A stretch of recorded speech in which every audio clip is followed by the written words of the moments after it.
videos. My name is Ankit Patel and today we are going to study about current electricity of standard 10, right? Chapter का नाम है electricity, but in this chapter we are going to address about current electricity, right? तो electricity दो type के होते हैं, एक होता है स्टैटिक इलेक्ट्रिसिटी और दूसरा होता है करंट इलेक्ट्रिसिटी। अब स्टैटिक इलेक्ट्रिसिटी क्या है? तो भाई आप जब छोटे थे तो आप लोग ने ऐसा बहुत खेला था, राइट, कि कॉम से आप बाल को कॉम करते थे और उसमें कुछ चार्जेस प्रोड्यूस होते थे। फिर जब पेंसिल का शार्पन करके उससे जो डस्ट प्रोड्यूस होता था वो अट्रैक्ट होता था, या पेपर बिट्स छोटे छोटे होते थे वो कॉम से अट्रैक्ट होते थे, राइट। अब किसी को कुर्सी पर बिठाते थे और पीछे क्लोथ से मारते थे और फिर वो बंदे को टच करने से, जो कुर्सी पे बैठा हुआ है उसको टच करने से शॉक मिलता था, राइट। तो ये सब आप लोगों ने बचपन में ये सारे एक्सपेरिमेंट्स किए थे, ठीक है। अगर नहीं किया तो इतना मजेदार नहीं है, तो अभी भी आप कर सकते हो ये चीजें, राइट। तो ये सब चीजें क्यों होता है? बिकॉज ऑफ स्टैटिक इलेक्ट्रिसिटी, क्योंकि यहाँ पर electric charges are stationary, they are not moving. Electric charges com में फंस गए हैं, because com is not conductor. Com plastic होता है तो वो इलेक्ट्रिक चार्जेस का कंडक्शन नहीं कर पाता, तो वहां पर इलेक्ट्रिक चार्जेस एक जगह पर स्टैटिक रह जाते हैं, ठीक है। और जब तो इसीलिए पेपर बिट्स या जो पेंसिल शार्पनिंग पेंसिल का जो डस्ट होता है वो भी वहां पर अट्रैक्ट होता है। और जब किसी बंदे को आपने प्लास्टिक चेयर पे बिठाया और क्लोथ से आप पटक रहे हो तो वो क्लोथ के पटकने से वहां पर इलेक्ट्रिक चार्जेस प्रोड्यूस होते हैं, तो वो जो चेयर में बैठा हुआ है उस पे भी वो इलेक्ट्रिक चार्जेस आ जाते हैं। And because of which the person कोई नेक्स्ट पर्सन आके उसको टच करेगा तो दोनों में चार्जेस का डिफरेंस है, इसलिए वो इलेक्ट्रिक शॉक लगता है, राइट। लेकिन वही बंदा जो कुर्सी पे बैठा हुआ है, अगर if that person have touched his feet to the ground, फिर इलेक्ट्रिक शॉक नहीं लगेगा, ठीक है। क्यों? क्योंकि जब उसने अपने पैर जमीन पे टच कर दिए हैं तो वहां पर इलेक्ट्रिक करंट सीधा नीचे फ्लो हो जाएगा। Because our body is also a good conductor of electricity, ठीक है। हमारा बॉडी भी कंडक्टर है ऑफ इलेक्ट्रिसिटी। इसका मतलब ये नहीं है कि अगर वायर टूट गया तो आप दो उंगली लगा दोगे, ठीक है, नहीं तो फिर कभी भी उंगली करने के लायक ही नहीं बचोगे आप।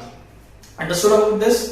तो यहाँ पर क्या होता है कि जब भी हम लोग ने ग्राउंड को टच किया है तो वहां पर ही जितने भी चार्जेस हमारे बॉडी में थे या चेयर में था वो सारा ग्राउंड पे कंडक्ट होके चला गया है, राइट। तो फिर आपको शॉक नहीं लगेगा टच करने से। तो this is called current electricity. अब थोड़ा करंट वर्ड को भी देख लेते हैं कि करंट क्या है, ठीक है। तो कोई भी करंट, हम लोग जब भी हवा चलती तो बोलते हैं ना, it is air current, this is water current, understood. तो ये करंट का मतलब क्या है? फ्लोइंग। तो कहीं पर से कहीं पर हवा जा रही है तो it is called wind and it is called air current. पानी फ्लो हो रहा है तो it is water current, understood है ना। मैथ्स में अपस्ट्रीम डाउनस्ट्रीम पढ़ते हो ना, वाटर करंट, जिससे आपका हो जाता है माइंड का खिचड़ी हो जाता है, तो दैट इज वाटर करंट मतलब फ्लोइंग। अब इलेक्ट्रिक करंट में करंट क्यों है? that means flowing of electric charges, understood? Electric current में करंट वर्ड क्यों है? Because here electric charges are flowing within the conductor। जो भी कंडक्टर में इलेक्ट्रिक करंट ये फ्लो हो रहा है वो actually electric charges are flowing. Electric current हम लोग जब बोल रहे हैं that means it is flowing, understood. तो हम लोग ऐसा नहीं बोलना चाहिए कि electric current is passing through, it means passing. जब करंट वर्ड यूज कर रहे हैं तो इट मीन्स पासिंग, ठीक है। लेकिन चलो हम लोग बोल देते हैं तो अच्छे से हम लोग को समझ में आ जाता है, ठीक है।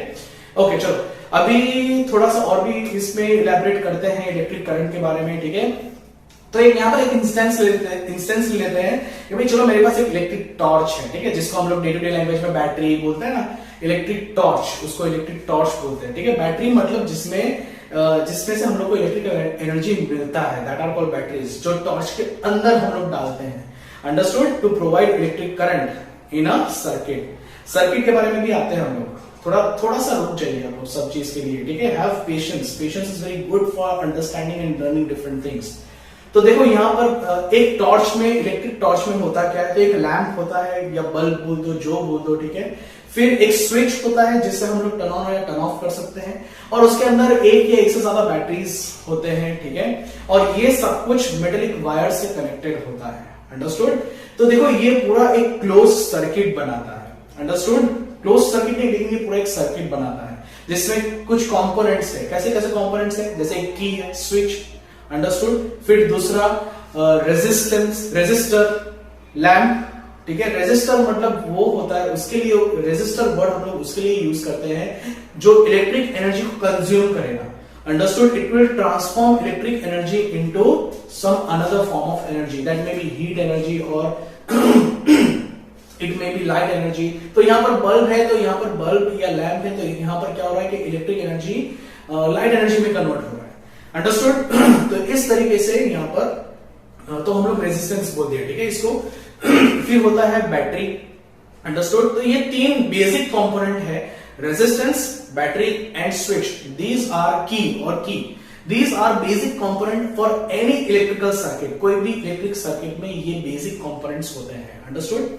तो चलो यहाँ सेल, बैटरी या सेल, ठीक है, बैटरी और सेल. बैटरी और सेल होगा, एक या एक से ज्यादा रेजिस्टेंस होगा और एक की होता है, ठीक है. तो ये बेसिक कंपोनेंट है एक इलेक्ट्रिक सर्किट के लिए, ठीक है. जब हम लोग टर्न ऑन करते हैं, जब हम लोग टॉर्च का स्विच होता है उसको टर्न ऑन करते हैं, तो उसमें की में क्या होता है, जनरली की में ऐसा होता है कि दो अलग अलग मेटल स्ट्रिप होते हैं जो एक दूसरे के साथ कांटेक्ट में नहीं होते जब टर्न ऑफ होता है. अब जब हम लोग टर्न ऑन कर रहे हैं तो दोनों एक दूसरे के कांटेक्ट में आते हैं. जब कांटेक्ट में आते हैं तो ये स्ट्रिप होता है, मेटल स्ट्रिप होते हैं, that means they are conductor. और यही मेटल स्ट्रिप में वायर लगा होता है जिसमें बैटरी है जो लैंप से कनेक्टेड है. अंडरस्टूड? तो ये पूरा एक सर्किट क्लोज हो जाता है जब ये मेटल स्ट्रिप दोनों एक दूसरे को टच करते हैं. तो इलेक्ट्रिक टॉर्च में तो ये सर्किट पूरा क्लोज हो जाता है. And electric current can B prevail in closed circuit only. Close circuit में ही इलेक्ट्रिक करंट हम लोग को मिल सकता है. और जब ये इलेक्ट्रिक करंट इसमें प्रोड्यूस होगा, understood, when electric charges are flowing in this circuit, then only lamp will glow. Understood? Lamp bulb जो भी है वो ग्लो करेगा. अंडरस्टूड? तो आप सर्किट देख सकते हो कि कुछ इस टाइप का सर्किट होता है जहां पर वायर के लिए हम लोग सिर्फ लाइन ड्रॉ करते हैं, की के लिए एक सिंबल है. अंडरस्टूड? क्लोज्ड की के लिए एक सिंबल है, ओपन की के लिए एक सिंबल है. तो जब हम लोग टर्न ऑन करते हैं तो हम लोग ऐसा बोलते हैं की इज क्लोज्ड. क्लोज्ड की बोलते हैं उसको. क्या बोलते हैं? क्लोज्ड की. क्योंकि देखो सर्किट क्लोज्ड बोलते हैं ना, इसलिए की क्लोज्ड बोलते हैं. जब की क्लोज होता है तब सर्किट क्लोज होता है. अंडरस्टूड? अब ऐसे याद रखो. और जब भी हम लोग स्विच को टर्न ऑफ करते हैं तो की हो जाता है ओपन. अंडरस्टूड? तो यहां पर सर्किट क्लोज नहीं है, तो यहां पर करंट फ्लो नहीं होगा. की याद रहेगा आपको, क्लोज्ड या ओपन. और सिंबल भी देख लो दोनों के लिए, ठीक है. फिर रेजिस्टेंस के लिए सिंबल है.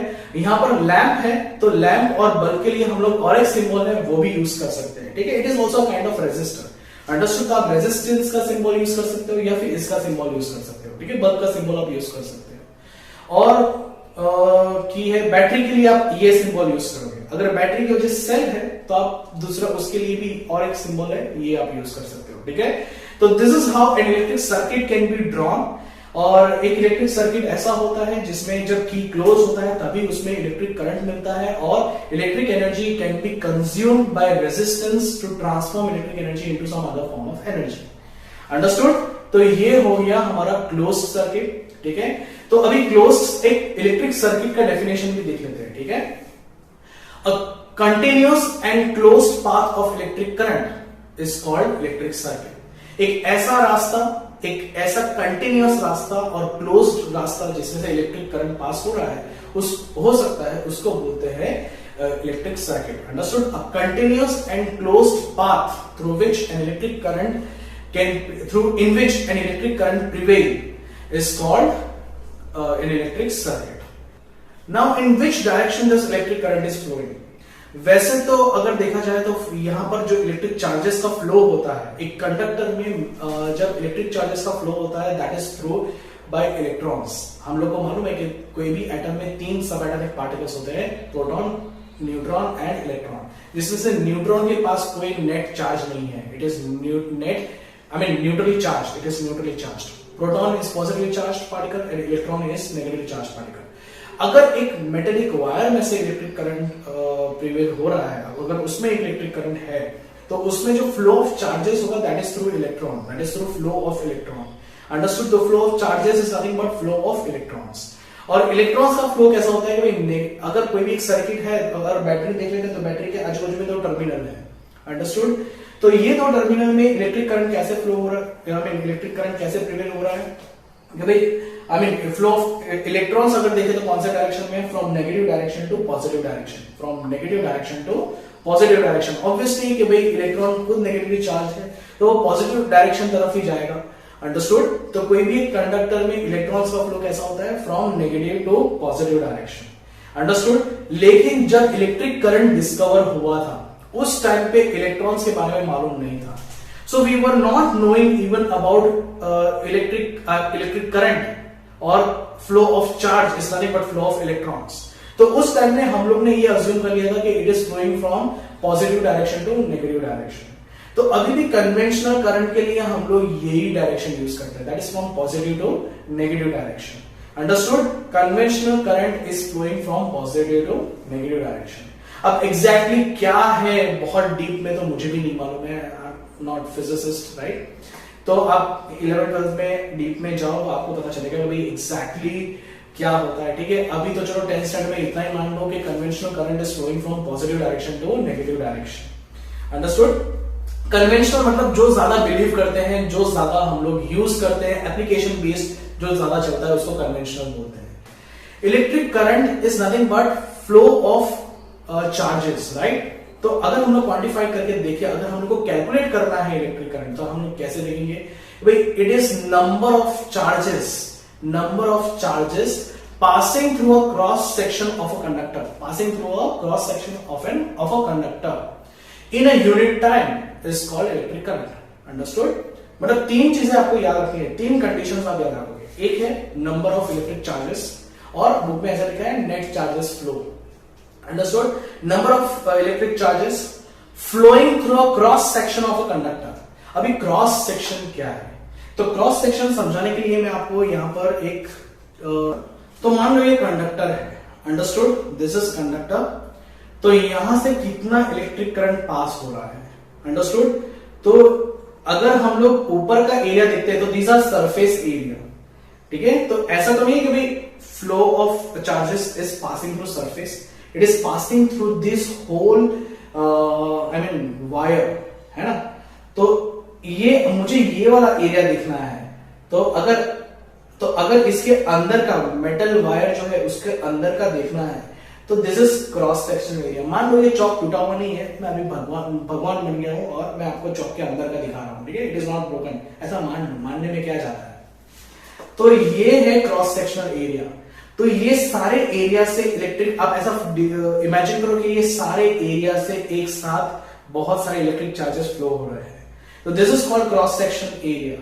Understood? Which is unexposed, which is not broken, which is an interior part of the conductor. Understood? तो अगर करंट ऐसे पास हो रहा है तो this is cross section area.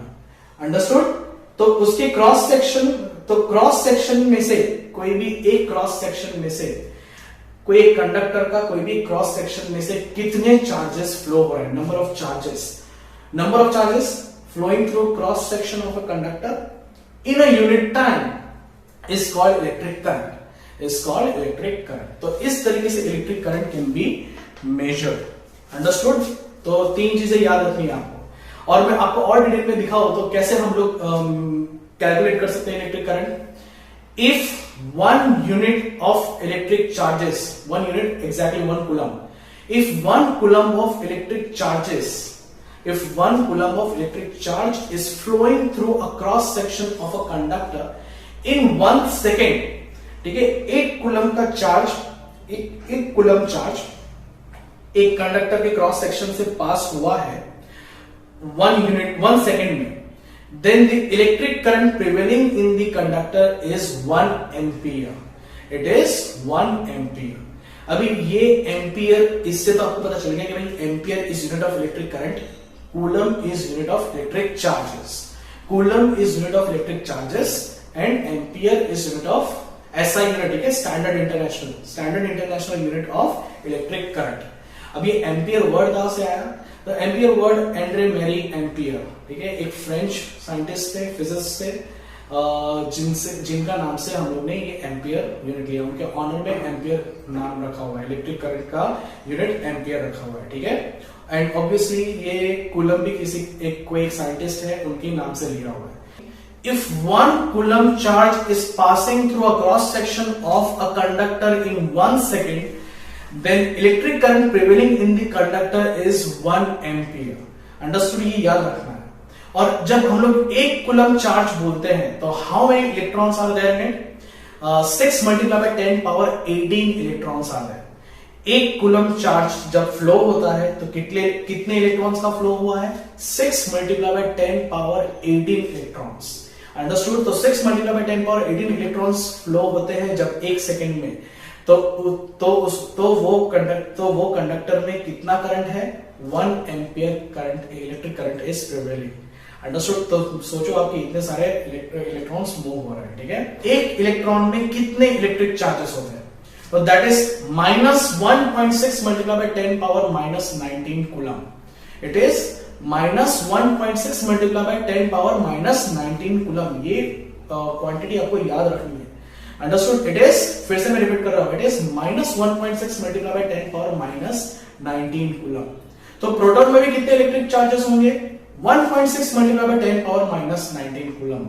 Isn't it? तो दोनों में देखो सेम ही है ना, इलेक्ट्रॉन और प्रोटॉन में। एक डिफरेंस है, वो डिफरेंस क्या है? इलेक्ट्रॉन में है -1.6 मल्टीप्लाई बाय 10 पावर -19 कूलम, और प्रोटॉन्स के लिए क्या है? प्लस, इसे प्लस बोलते नहीं है, ठीक है? 1.6 मल्टीप्लाई बाय 10 पावर -19 कूलम। तो this much electric charges are there in electron and proton. तो क्वांटिटेटिवली अगर देखेंगे तो दोनों में चार्जेस सेम है, बट क्वालिटेटिवली देखेंगे तो एक में नेगेटिव है और दूसरे में पॉजिटिव है। अंडरस्टूड? तो दोनों में अलग अलग टाइप के चार्जेस है, but quantity of charges are same in electron and proton. तो ये नंबर हमें याद रखना है। We have to remember this value of 1 ampere, how much electric charges are there in electron and proton, and how much electrons are there in 1 coulomb electric charge. To measure electric current in a circuit, अगर एक circuit में electric current measure करना है तो उसके लिए एक instrument भी आता है, that instrument is called ammeter. तो कुछ एमीटर ऐसा दिखता है, right? It looks something like this, ठीक है? और उसमें एक स्केल होता है, सर्कुलर स्केल होता है, जिसमें एक पॉइंटर होता है, that pointer is showing how much current is flowing through the circuit. इसको ऑब्वियसली, ये एमीटर को ऑब्वियसली सर्किट में कनेक्ट करना होता है in a series. Understood? Series connection इसका होता है कोई भी सर्किट में, तो हम लोग को करेक्ट वैल्यू मिलता है कि how much electric current is passing through the circuit. तो करंट हमेशा एम्पियर यूनिट जितना बड़ा नहीं होता है, sometimes it is much smaller than the ampere unit. Understood? तो उसके लिए हम लोग मिली एम्पियर लेते हैं, जैसे मीटर में मिलीमीटर भी होता है ना, कभी 1000 millimetre is equals to 1 metre. Similarly, 1 ampere is equals to 1000 milliampere. And if you want to go to further smaller quantity, then comes microampere. And 1000 microampere is equals to 1 milliampere. That means relation between microampere and ampere is 1 million microampere is equals to 1 ampere. Now let's see what is electric potential difference. तो electric potential difference वो चीज है जिसकी वजह से एक circuit में electric current बनता है, राइट? चार्जेस फ्लो होते हैं। Now how this electric potential difference is creating electric current, or it is it leads to movement of electric charges in a circuit. Let's see that. तो इसको समझने के लिए पहले हम लोग वाटर प्रेशर वाला देख लेते हैं, ठीक है? वाटर एनालॉजी देख लेते हैं, ठीक है? चलो यहाँ पर इमेजिन करो कि 2 वेसल है, एक वेसल में हम लोग ने पानी ज्यादा रखा है और दूसरे वेसल में हम लोग ने पानी कम रखा है। Now these 2 vessels are connected by a pipe. तो यहां पर क्या होगा कि यहां पर दोनों में पाइप है, एक में वाटर का लेवल ज्यादा है, एक में वाटर का लेवल कम है। अब पाइप दोनों कनेक्ट किया तो obviously water will move from the vessel which have in which water is at higher level to the vessel in which water have lower level. Understood? Obviously this movement is driven by gravity. ये movement gravity की वजह से हो रहा है, isn't it? But ये movement हम लोग कैसे बोलेंगे कि भाई यहां पर वाटर प्रेशर ज्यादा है, वाटर का हाइट इंक्रीज करके यहां पर हमने वाटर प्रेशर को इंक्रीज कर दिया है, और यहां पर वाटर का हाइट कम करके वाटर प्रेशर को हम लोग ने डिक्रीज कर दिया है। तो water is moving from its higher pressure to its lower pressure, है ना? तो देखो यहां पर प्रेशर डिफरेंस है, इसकी वजह से वाटर का मूवमेंट हुआ है। तो same thing is there in the electric current. Electric current में फ्लो भी, चार्जेस भी कैसे फ्लो होंगे, नॉट फ्लो, चार्जेस कैसे फ्लो होंगे? तो इलेक्ट्रिक करंट में चार्जेस भी ऐसे फ्लो होते हैं, it is because of potential difference. जैसे प्रेशर डिफरेंस था वाटर एनालॉजी में, वैसे यहां पर पोटेंशियल डिफरेंस है। बैटरी में होता क्या है, बैटरी के अंदर कुछ केमिकल्स, बैटरी या सेल जो भी ले लो, उसके अंदर कुछ केमिकल्स होते हैं एंड ड्यू टू रिएक्शंस और ये केमिकल्स के बीच में जो भी होता है उसका रिजल्टेंट कुछ ऐसा होता है, उसका रिजल्ट कुछ ऐसा होता है कि there is electric potential difference between two terminals of the battery और सेल। ये सेल या बैटरी के दो टर्मिनल में अलग अलग पोटेंशियल अलग अलग इलेक्ट्रिक पोटेंशियल बन जाते हैं। अब अलग अलग इलेक्ट्रिक पोटेंशियल मतलब पोटेंशियल में इलेक्ट्रिक पोटेंशियल में डिफरेंस है। Understood? Even when battery is not connected in a circuit, ठीक है, ये तभी भी होता है जब बैटरी को हम लोग ने सर्किट में कनेक्ट नहीं किया है। और जब ये बैटरी या सेल को हम लोग सर्किट में कनेक्ट करते हैं तो इट इज मतलब ये पोटेंशियल डिफरेंस पूरा सर्किट में प्रिवेल करता है।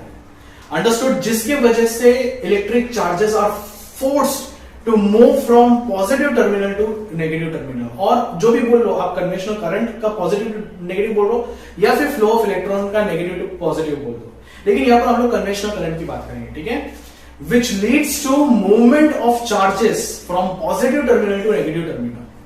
Understood? और इसी वजह से इलेक्ट्रिक करंट प्रिवेल करता है एक सर्किट के अंदर।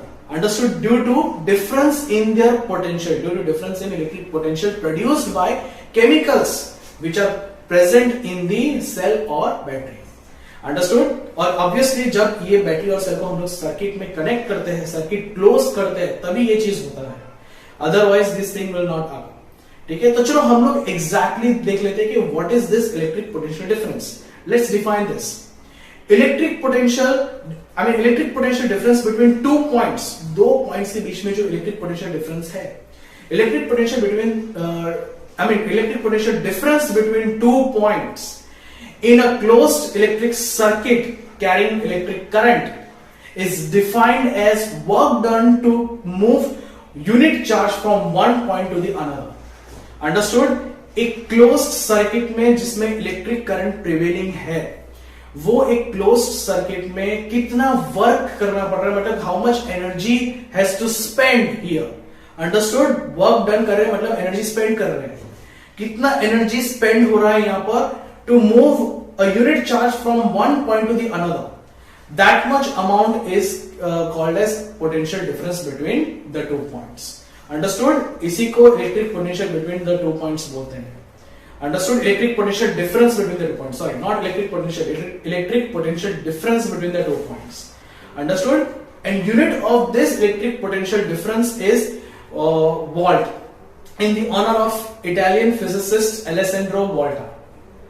तो चलो अब यहां पर फिर से एक बार देख लेते हैं, ठीक है, कि वर्क डन, कितना वर्क करने से कितना वर्क करना पड़ता है, कितने चार्जेस को फ्लो कराने में, तब जाके कुछ इलेक्ट्रिक पोटेंशियल हम लोग बोल सकते हैं, ठीक है।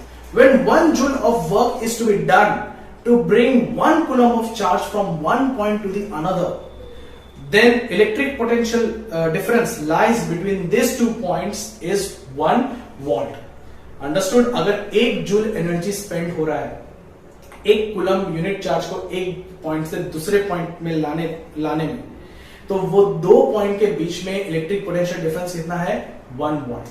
That means electric potential difference is equals to work done per coulomb, per electric charge, right? और 1 volt is equals to 1 joule by 1 coulomb. Understood? तो ये यूनिट वाइज आपको बता दिया। Now to measure this electric potential difference, तो भाई हर बार हम लोग को सारी क्वांटिटी हमारे पास नहीं होती है, तो कभी कभी हम लोग इंस्ट्रूमेंट ऐसे यूज कर लेते हैं जिसके थ्रू हम लोग इलेक्ट्रिक पोटेंशियल डिफरेंस मेजर कर सके। तो मेजर करने के लिए जो इंस्ट्रूमेंट होता है उसको बोलते हैं voltameter. It is called voltameter. Understood? ये वोल्टामीटर ए मीटर जैसा ही दिखने में होता है, लेकिन ए मीटर में हम लोग इलेक्ट्रिक करंट मेजर करते हैं और वोल्ट मीटर में हम लोग इलेक्ट्रिक पोटेंशियल डिफरेंस मेजर करते हैं। इसके अंदर एक स्केल है, अंडरस्टूड? आर्क में एक स्केल है और उसमें पॉइंटर है जो इलेक्ट्रिक पोटेंशियल डिफरेंस शो करता है। Understood? And this instrument is connected parallelly. तो अब देख लो यहां पर ये डायग्राम में कि कैसे ए मीटर कहां पर कनेक्ट किया जाता है और वोल्ट मीटर कैसे कनेक्ट किया जाता है। बिकॉज यहां पर ये सर्किट में देखना बहुत इंपॉर्टेंट है कि सीरीज में कनेक्ट करना मतलब कहां कैसे कनेक्ट करना, और पैरेलली कनेक्ट करना मतलब कैसे कनेक्ट करना, ये जानना बहुत जरूरी है। अंडरस्टूड? तो देख लो आपके वोल्ट मीटर को हम लोग पैरेलली कनेक्ट करते हैं, एक सीरीज में पैरेलल कनेक्शन देते हैं, और ए मीटर को हम लोग सीरीज कनेक्शन देते हैं। तो how we are providing this kind of connection, you can observe this in image given here, and this is very important to know obviously. Understood. तो जब भी हमें current measure, electric current measure करना है circuit का, या फिर potential difference measure करना है, तो we are using this kind of instruments. Circuit diagram में हम लोग अलग अलग कंपोनेंट्स के लिए अलग, मतलब सर्किट के अलग अलग कंपोनेंट्स के लिए कौन सा सिंबल होता है, that we are going to study. और ये अगर नहीं आता है तो आप इसके बाद का कोई भी most of the question you would not be able to attempt. Understood. बहुत सारे न्यूमेरिकल्स भी ऐसे हैं जिसमें हम लोग सर्किट डायग्राम्स ड्रॉ करते हैं। Understood obviously of this chapter. ठीक है, तो चलो सर्किट डायग्राम के कंपोनेंट्स के सिंबल्स देख लेते हैं। And this one is easier one, so this one is most important. Again फिर से I square, interesting and important. Understood. तो चलो देख लेते हैं कि इसमें क्या कैसे होता है। ठीक है, तो सबसे पहले हम लोग देखेंगे सेल का सिंबल क्या होता है। It is very easy. Understood. This is symbol of cell, then this is symbol of electric battery. पहला वाला इलेक्ट्रिक सेल था, अब यही इलेक्ट्रिक सेल हम लोग अगर बार बार ड्रॉ करते हैं तो it becomes electric battery. Understood. फिर हम लोग देखेंगे रेजिस्टेंस का, then how resistance is symbolised. Variable resistance का भी देखेंगे, राइट, जिसके दो सिंबल है, हम दोनों याद रखेंगे क्योंकि क्वेश्चंस में हम लोग को अगर इलेक्ट्रिक सर्किट क्वेश्चन में दिया हुआ है, if it is drawn and given as question में ही इलेक्ट्रिक सर्किट ड्रॉ करके दिया हुआ है, तो हमें मालूम होना चाहिए ये सिंबल कौन सा है। तो अगर वेरिएबल रेजिस्टर का सिंबल, वेरिएबल रेजिस्टर हमें दे रहे हैं तो दोनों में से कोई भी एक दे सकते हैं। तो we must know both of this symbol. Understood. हमें यहाँ पर कोई चॉइस नहीं है। फिर वायर, जॉइंट वायर है, तो जॉइंट वायर कैसे होते हैं। अंडरस्टूड। और साइमल्टेनियसली ये भी देख लो कि अगर दो वायर जॉइंट नहीं है तो उसको कैसे सिंबलाइज किया जाता है। Understood. See all this is very important to understand, because to learn, to remember, because आगे सर्किट डायग्राम अगर हम लोग को समझना है तो ये सब कुछ हम लोग को आना चाहिए। अंडरस्टूड। इलेक्ट्रिक बल्ब कैसे सिंबलाइज करते हैं, right, there is different kind of symbol for an electric bulb, क्योंकि इलेक्ट्रिक बल्ब हम लोग बहुत यूज करते हैं एज अ रेजिस्टेंट, मतलब to show that electric current is flowing through the circuit. Understood. तो इलेक्ट्रिक बल्ब के लिए भी एक अलग सिंबल है। की के लिए भी एक अलग सिंबल है, की बोल लो, स्विच बोल दो, ठीक है। की के लिए भी अलग सिंबल है, क्लोज की के लिए, ओपन की के लिए, दोनों के लिए अलग अलग सिंबल है। और दो सिंबल है, ए मीटर का है, वोल्ट मीटर का है, ये भी देख लेना है। अंडरस्टूड। इसमें प्लस माइनस में भी मिस्टेक ना हो, that is also very important. Understood. तो ए मीटर, वोल्ट मीटर, ठीक है। इसमें से most of the components you have seen till the circuit diagram that we have observe yet. Understood. जो नहीं देखे उसको भी अच्छे से समझ लो। Understood? So these are different components in circuit diagram.